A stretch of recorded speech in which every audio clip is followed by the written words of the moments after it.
Good morning, everybody. Josh Erdman, Erdye's Pest Control, here at a house out in Pulaski. We are going to perform a bat inspection. So I'll show you what we look for, and usually they're pretty common on most houses. This house isn't as common. It's an old farmhouse, but basically what we start out with doing is looking at where the trim meets the brick, and we kind of look up and follow. It's really hard to see here with my limited camera expertise. But up there by the chimney and the trim, there's about a inch gap, and that's plenty big enough for bats to get into. All they need is the width of your pinky.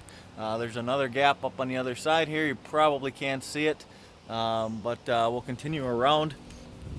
We basically just look at the trim, make sure it's attached, as tight as possible to the brick. You can see there's a slight gap there, and then there's some more up as you follow it up. Typically where bats get in are where two roofs meet. So if you've got a house that's got a couple different hip roofs on it and one roof runs into the other, you are going to most definitely have a gap there depending on who did your roof and fascia and soffit. If you look up here in the corner, you'll actually see another small little hole. That's a perfect spot for bats to come and go from. So again, that's something we're going to go ahead and seal up. But we'll just kind of continue around here and take a look. I was actually already up in the attic of this property, and they definitely got bats. There's a lot of bat droppings up in the attic area, and they're staining on the actual chimney.